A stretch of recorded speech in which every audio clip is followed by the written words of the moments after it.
तात्या टोपे, जिसे तात्या टोपे भी लिखा जाता है, मराठी उच्चारण तिदेंतल एलेंगसन तिदेंतल मोजे एतिवेटफ्लेक्स ओलेंगसन पीई 16 फरवरी 1814 18 अप्रैल 1859 ब्रिटिश ईस्ट इंडिया कंपनी के विरुद्ध 1857 के भारतीय विद्रोह में एक भारतीय सेनापति थे। दो प्रारंभिक जीवन।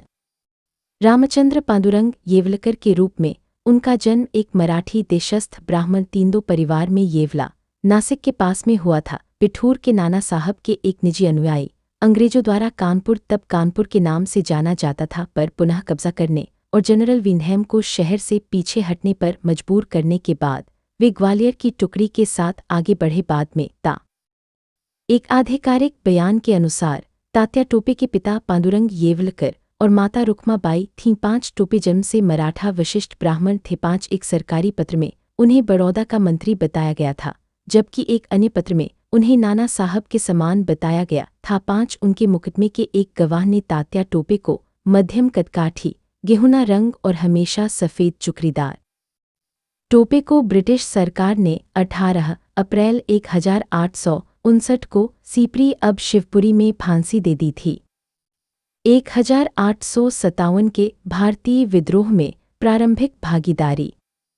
1857 को कानपुर में विद्रोह शुरू होने के बाद नाना साहब स्वतंत्रता सेनानियों के नेता बन गए। जब 25 जून 1857 को कानपुर में ब्रिटिश सेना ने आत्मसमर्पण कर दिया, तो जून के अंत में नाना को पेशवा घोषित कर दिया गया। 6 हार के बाद नाना की सेना को बिठूर वापस लौटना पड़ा, जिसके बाद हेवलॉक गंगा पार करके अवध की ओर। तात्या टोपे 27 जून 1857 को हुए कानपुर नरसंहार के नेताओं में से एक थे। इसके बाद 16 जुलाई 1857 को ब्रिटिश सेना द्वारा खदेड़े जाने तक टोपे ने एक अच्छी रक्षात्मक स्थिति बनाए रखी। इसके बाद 19 नवंबर 1857 को शुरू हुए और 17 दिनों तक चले कानपुर के दूसरे युद्ध में जनरल सिरिल ने उन्हें पराजित किया। कर्नल होम्स के साथ संघर्ष। बाद में तात्या और राव साहब ने ब्रिटिश हमले के दौरान झांसी की सहायता करने के बाद रानी लक्ष्मीबाई को हमले से सफलतापूर्वक बचने में मदद की। 8 रानी लक्ष्मीबाई के साथ मिलकर उन्होंने ग्वालियर किले पर अधिकार कर लिया और ग्वालियर से नाना साहब पेशवा के नाम से हिंदवी स्वराज, हिंदू स्वशासन की घोषणा की। ग्वालियर को अंग्रेजों से हारने के बाद टोपे और नाना साहब की निरंतर प्रतिरोध। अप्रैल 1859 में सिपरी में तात्या टोपे का पेंसिल स्केच उनकी फांसी से ठीक पहले बनाया गया। 1857 के विद्रोह को अंग्रेजों द्वारा दबा दिए जाने के बाद भी तात्या टोपे ने जंगलों में एक गुरिल्ला योद्धा के रूप में प्रतिरोध जारी रखा। 9 उन्होंने चरखारी की घेराबंदी में रतन सिंह को भी हराया।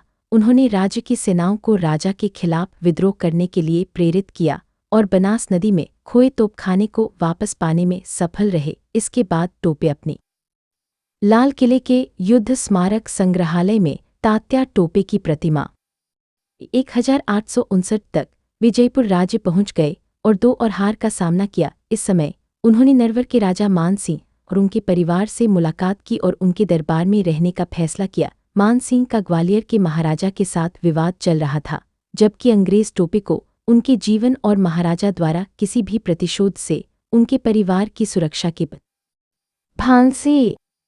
तात्या टोपे ने अपने ऊपर लगे आरोपों को स्वीकार कर लिया, लेकिन यह भी कहा कि उन्हें केवल अपने स्वामी पेशवा के समक्ष ही जवाबदेह ठहराया जा सकता है।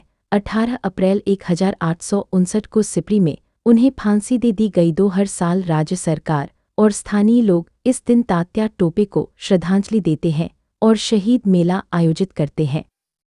यह भी देखें।